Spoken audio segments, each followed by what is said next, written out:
చెన్నై. ఎంతమందికి తెలుసు చెన్నై? ఎంతమంది వెళ్ళారు చెన్నైకి? సో మేమైతే చెన్నైకి ఇది సెకండ్ టైం అండి వెళ్ళడము. ఫస్ట్ టైం అయితే చెన్నై టు నాగపట్నం వెళ్ళాం కాబట్టి చెన్నైలో కొద్దిగా స్పెండ్ చేయాల్సి వచ్చింది. సో అప్పుడు అమ్మ, నాన్న, నేను మా కొలీగ్స్తో వెళ్ళాను. సో ఈసారి మా తమ్ముని భార్యతో వెళ్ళాను. సో చెన్నైలో మేము ఇదే బీచ్ పేరు వచ్చేసి మెరీనా బీచ్. ఎంతమంది వచ్చారు చెన్నైలో మెరీనా బీచ్కి?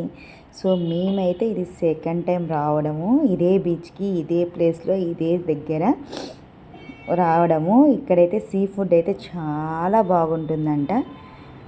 ఏంటి అంటున్నారా? సో నేనైతే సీ ఫుడ్ తినను, సో అందుకని నాకు తెలియదు. మా డాడీ మమ్మీ తిన్నారు కాబట్టి చెప్పారు. సో మా తమ్ముడు కూడా ఇదే స్టాల్, ఇంకా చుట్టూ చాలా స్టాల్స్ ఉన్నాయి చూశారు కదా.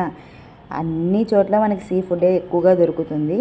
కానీ మా మమ్మీ డాడీ ఇక్కడే బాగుంది అన్నందుకు ఇక్కడే మళ్ళీ వచ్చి సీ ఫుడ్ అనేది టేస్ట్ చేశారు.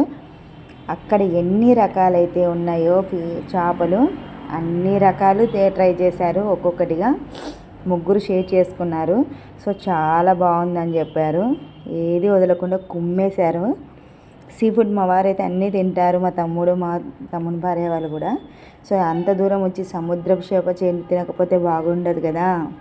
సో నేనైతే తినను కాబట్టి చుట్టూ మనకు కావాల్సినవి కూడా కొన్ని ఉన్నాయి.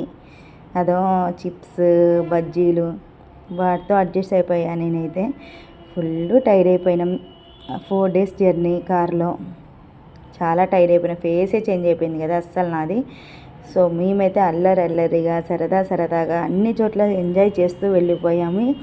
స్పెండ్ చేసేది ఫేస్లో కనపడుతుంది కానీ ఫుల్ అయితే ఎంజాయ్ చేసాము మేమైతే. సో బీచ్లో మేము వెళ్ళే టైంకి అక్కడంతా క్లోజ్ చేసి ఉంది, ఫుల్ బందోబస్తు ఉంది, ఫ్లోరింగ్ ఎక్కువగా ఉంది, వెళ్ళకూడదు అని చెప్పారు. సో అందుకని వెళ్ళలేదు. అబ్బా చూడండి చేపలు, ఎన్ని రకాల చేపలు కదా. అస్సలు మసాలాలు అంటించి ముందే పెట్టేశారు అక్కడ. సో అన్నీ ట్రై చేశారు ఒక్కొక్కటిగా. సో మాకైతే డాల్ఫిన్ ఫిష్ ఏదో అంటారు చూడండి, అది ఉంది అక్కడ. చాలా బాగుంది అని చెప్పినారు మా వాళ్ళు. టేస్ట్ చేసి చాలా నచ్చింది నాకు కూడా ప్లేస్ అవన్నీ కూడా. మెరీనా బీచ్కి అయితే మీరందరూ వెళ్ళుంటే మాత్రం ఒకసారి అక్కడ సీ ఫుడ్ ట్రై చేయండి ఖచ్చితంగా. అన్ని ఫుడ్ కంప్లీట్ చేసుకొని సరదాగా అలా బయటికి వస్తుంటే బెలూన్ షూట్ చేసేది కనిపించింది. చాలా రోజులకి కర్నూలు ఎగ్జిబిషన్లో ట్రై చేశాను, మళ్ళీ ఇక్కడ ట్రై చేయాలనిపించింది. ఎక్కడ అసలు గురి చూసి ఖచ్చితంగా బెలూన్ పలగొట్టాలి అనే ఉద్దేశంతోనే గురి చూశాను. టార్గెట్ మిస్ అవ్వలేదు. చూసారు కదా, మనం టార్గెట్ చేసినామంటే ఏది మిస్ అవ్వదు అన్నట్టే బెలూన్ పగలగొట్టేసా.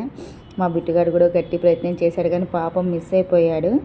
జర్నీ కొద్దిసేపు మా తమ్ముడు, కొద్దిసేపు మా వారు కార్ డ్రైవింగ్ చేస్తూ ఉన్నారు. సో మొత్తానికైతే ఫుల్ ఎంజాయ్ చేసి వెళ్ళొచ్చాము. సో మీరు ఎంతమంది చెన్నై మెరీనా బీచ్కి వెళ్ళారు? మేమైతే ఫుల్ ఎంజాయ్ చేసాం. మీరు చేస్తుంటే కామెంట్స్ చేయండి, సబ్స్క్రైబ్ చేయండి, లైక్ చేయండి, షేర్ చేయండి. బాయ్.